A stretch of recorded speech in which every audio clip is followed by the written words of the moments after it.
हाथ जो सीने के आगे आते हैं वो झूठ है उसके अंदर। हाथ खोल के कलाम करना सीख लोगों से। यह एक सच्चाई की निशानी होती है कि उसने अपने बॉडी के सबसे वल्नरेबल पार्ट सामने रखे में आगे और कलेजा रखा हुआ उसने कहोगे, तभी तो बिकेगा तेरा आइडिया लोगों के आगे, तभी तो मानेंगे लोग तुझे। ये सेलिंग के कोर्सेज कराते हैं और ताबीर पे तवज्जो दे रहे हैं। You know, sir, I'm actually working in this company. I'd like to come here and tell you some stuff. You know, ये बात करने का तरीका है। Look in the eyes, look in the heart of the man.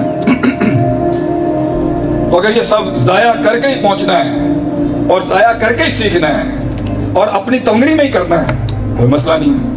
इमाम Hanifa रहमतुल्लाह 35 साल की उम्र के अंदर इमाम बन गए, आप भी बन सकते हैं। लेकिन आज अगर एक रिवर्स कर देना उसूल, अपना एक उसूल रिवर्स कर देना कि मैं किसी बड़े फील्ड के मंजे हुए, पिटे हुए, हारे हुए किसी टूटे हुए सीनियर के पास जाके सिर्फ ये कहूं, अल्लिमनी, मुझे सिखा भाई, मुझे नहीं आता, ये जिंदगी का बल नहीं आता। माँ का शरीका भी मेरे कंट्रोल में नहीं है, बाप भी मेरे कंट्रोल में नहीं है, बच्चे भी मेरे कंट्रोल में नहीं है, बीवी भी मेरे कंट्रोल में भी नहीं है, ख्वाब भी लोगों को अच्छे नहीं आते मेरे बारे में, मैं ही सांप बिच्छू दिख रहा होता हूँ लोगों को। किसी को मेरे बारे में अच्छा गुमान नहीं है। मार्केट मेरी खराब हुई है, सब दुश्मन, सब दोस्त दुश्मन बन चुके हैं, कोई दोस्त सज्जन नहीं बन सका। सब दुश्मनियां मेरे सर पे आके बैठ चुकी हैं, रिसोर्सेस खत्म हो चुके हैं और मन को भी यही लगता है अल्लाह भी नाराज है। कोई पानी रास्ता नहीं बना रहा। यूसुफ अलैहिस्सलाम की कैद में, जिंदान में बंद हुआ हूं मैं। मुझे बता मैं क्या करना है, मैं इस सेल्फ कॉम्प्लिकेशन और सेल्फ कॉम्प्लेक्सिटी से कैसे निकलूं? क्या चीज बदलूं? क्या चीज बदलूं कि अगर इंसान नहीं तो दूसरी मखलूक आके मेरे पास आके बैठे, मुझसे पढ़े आके। मैं कैसे वो हुस्न पैदा करूं कि मैं चलता हूं और लोग रो जाते हो देख के। आप सब चलते हुए लोग रो जाते थे देख के। People used to cry seeing him. क्यों? काटी है उन्होंने। सबर, खामोशी, खामोशी नहीं, वो हुस्न ही किया जो but but but but but but but ये हुस्न है। अपने मैदान में आके शेर बोलता है, उसे बोलना होता है। अपने पिंडाल में खड़े होके बयान कर, लोगों की दहलीजों पे जाके बोलना बंद कर। हो गई कायल? हो गई कायल तेरे कहने से, या हो गया कायल आपके कहने से? वो इश्क की किया जिसे बताना पड़ जाए कि मैं तेनों इतना प्यार करनी है। ये तो आंखों का सिलसिला है, आंखों का। लोग मिले, अगर चेहरे नहीं मिले। तरबियत ऐसी होनी चाहिए, आंखें बोलती हो अगले की। आंखें देख यार, इसकी आंखें चेक कर, चेहरे ही नहीं है वो। और ये डिजिटल दुनिया के लोगों को मैं कहूंगा, अल्लाह दे बंदे हो, कमा लो अपनी फ्रीलांसिंग के कोर्सेज से जितना कमा। हुस्न कंप्यूटरों पे बैठ के नहीं आता, हुस्न जमीन पे बैठ के लोटा उठाने से आता है। शक्लें देखें, शक्लें ही नहीं है। मैं एक जगह भी दावत में गया, उन्होंने दुम्बा किया हुआ था, उनको पता है शेख साहब मटन खाते हैं शौक से। यूरिक एसिड भी है आज मेरा। बराबर में लोग आ गए तो बात करनी पड़ती है लोगों से। तो उसकी शक्ल में मैंने एक जुमला देख के कहा, यार दो मसले तेरे अटके में, या खूह में डाल दे या बाहर निकाल दे। वो देख के हिल गया आगे से, उसके दो ही मसले अटके हुए थे। शक्लें बता रही होती हैं सब कुछ। इस शक्ल पे वो तासीर, वो रोब, वो मिजाज तब आता है जब कलेजा गुजरता है एक लंबे जमाने की काट से। ये जो जल्दी तरक्कियां हैं ना, ये जल्दी गिराती हैं। इसलिए इमाम शाफी कहते हैं बेतूली ज़मान है। इल्म भी लंबे जमानों से आता है, इनकलाब भी लंबे जमानों से आता है।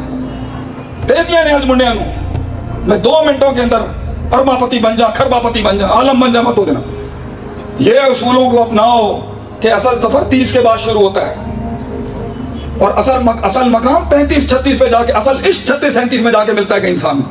ये तो बर्बादियों की उम्र होती है 20 से 30 की। और डरना बंद कर। यह छोटी मोटी मैथ्स, अरबक maths, 1+1, stop doing the maths in life, do it. Maths कर, हिसाब किताब कर, ऊंट बांध और तवक्कल अल्लाह। अल्लाह पर भी छोड़ जिंदगी को, जब अल्लाह लेके आएगा। हमारा पाकिस्तान यंग है, हमारा पाकिस्तान काफ़ी यंग है और खूबसूरत भी और मिड एज में भी जा रहा है, अपनी मिड 20s और 30s में भी। तो हमारे ग्रोइंग पाकिस्तान के लिए, हमारे लोगों के लिए पहला सवाल जी आज जो रह गया असुबा के मामले में क्या है, शेख अंदर का डर कैसे खत्म किया जाए?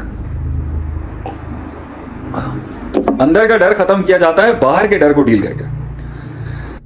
असल में डर क्या है? डर एक ऐसी कैफियत का नाम है नफ्सियात में जब आपको या तो समझ नहीं आ रही होती कि आगे क्या है, आप उसे परसीव नहीं कर रहे होते, आपने उसको हर जिहत, हर डायरेक्शन, हर डिमेंशन और हर डायनामिक्स एक्सप्लोर नहीं किया होता, तो इंसान डर जाता है उस चीज से।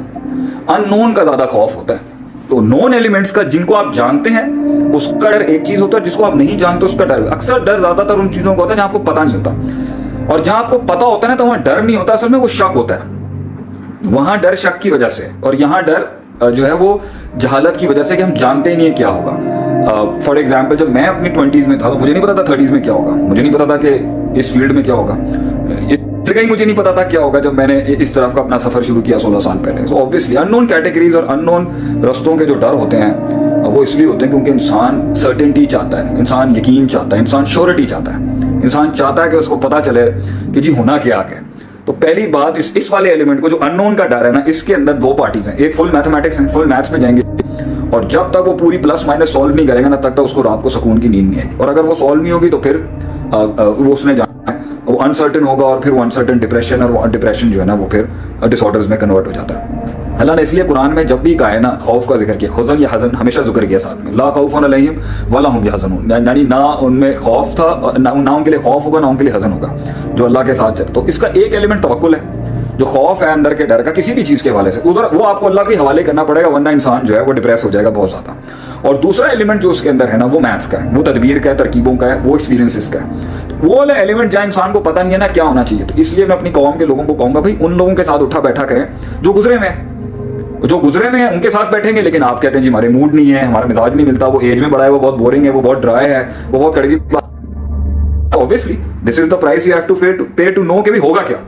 अपने आप को रिलैक्स रखने के लिए आज ये कोरोना के मसले के अंदर भी आप देखें, लोग चाहते हैं लोगों को मसला जो गुजरे हुए हैं मर्ज और ये सार्स वगैरह जितने पुराने वायरसेस बोला उनसे पूछे ना भी होगा क्या, कैसे हुआ था, कैसे रिवर्स बैक होता था, कैसे ही।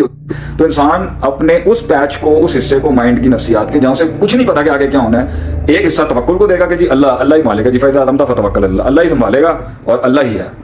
और दूसरा एलिमेंट क्या है जिसके अंदर उसको अल्लाह ने कहा है कि उसने मैथ्स करनी है, वो क्या है, सीरत पढ़े, बायोग्राफीज पढ़े, बुजुर्गों के साथ मेंटर्स के साथ रहे और अपनी उम्र से बड़े लोगों के साथ यारी दोस्ती लगा के बैठे। तो उसको जब 10 लोग कह रहे होंगे भाईजान आपके साथ 22, 24, 23 में ये होना है, बिजनेस के स्टार्टअप में ये होना है, शुरुआत में आपके साथ ये होना है, आप ऑर्गेनाइजेशन बनाएंगे पहले ये होना है, आप आइडिया पिच करेंगे पहले ये होना है। This is how things happen जब आप लोगों के साथ रहते हैं। तो दीज आर टू मेथड्स, दो तरीके कार हैं उसको करने का। वो खौफ जो आता है इस वजह से क्योंकि आप गुजर चुके होते हैं, आपका एक्सपीरियंस भी हो चुका होता है, आपने एक्सप्लोर भी कर लिया होता है, फिर भी डर है, वो है शक। क्योंकि जब आप वहां से गुजरे ना तो आपने उसी वक्त अपनी वो वाली मैथ्स नहीं की कि अल्लाह ने कितना किया इसके अंदर, मेरा क्या रोल प्ले था, हालात कैसे थे, कहां से मौजूद उतरे, किस तरह चीज हो गई। तो उस लिहाज से आपने मुहासबा नहीं किया हुआ था, इस वजह से आपने शक हो गया। तो अगर कोई शक का भी सवाल कर बैठा ना, शक इसलिए आता है क्योंकि मुताला कमजोर है, डाउट इसलिए आता है क्योंकि ऑब्जर्वेशन कमजोर थी, डाउट इसलिए आता है क्योंकि अकाउंटेबिलिटी कमजोर थी, डाउट इसलिए आता है क्योंकि ऑडिट वीक था, डाउट इसलिए आता है क्योंकि हमने तफक्कुर ही नहीं किया कि हुआ कैसे, माँ काना या वमा यकून, जो हुआ और जो होगा, जो माँ यकून जो होना है उसको आप माँ काना से रिलेट करके देखेंगे ना कि जी माजी में क्या हुआ था।